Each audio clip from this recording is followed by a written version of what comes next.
தினம்தோறும் விளக்கேற்ற நல்ல எண்ணெய் இதயம் நல்லெண்ணெய்.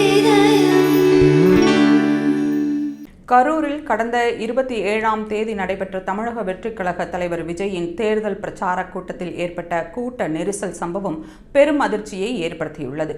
கூட்ட நெரிசலில் சிக்கி குழந்தைகள், பெண்கள் என 41 பேர் உயிரிழந்த சம்பவம் பெரும் துயரத்தை ஏற்படுத்தியுள்ளது. 27ஆம் தேதி காலை நாமக்கல் பிரச்சாரத்தை முடித்த விஜய் மாலை கரூர் வேலுச்சாமிபுரம் வந்தபோது ஆயிரக்கணக்கான மக்கள் திரண்டதால் கடும் நெரிசல் ஏற்பட்டது.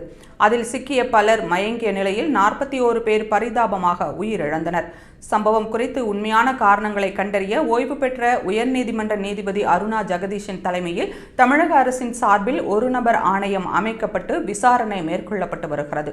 மேலும் ஐஜி அஸ்ராக் கார்க் தலைமையில் சிறப்பு புலனாய்வு குழுவை அமைக்க சென்னை உயர்நீதிமன்றம் உத்தரவிட்டுள்ளது. இதனிடையே சாணக்கியா தொலைக்காட்சி முன்னதாக பட்டியல் சமூகத்தினருக்கான தேசிய ஆணையத்தின் ஆய்வு வரும் என்று தெரிவித்திருந்தது.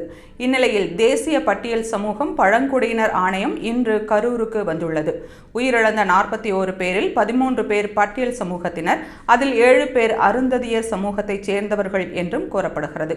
சரியான விவரங்கள் ஆணையத்தின் நேரடி ஆய்வுக்கு பிறகு உறுதிப்படுத்தப்படும் என அதிகாரிகள் தெரிவித்துள்ளனர்.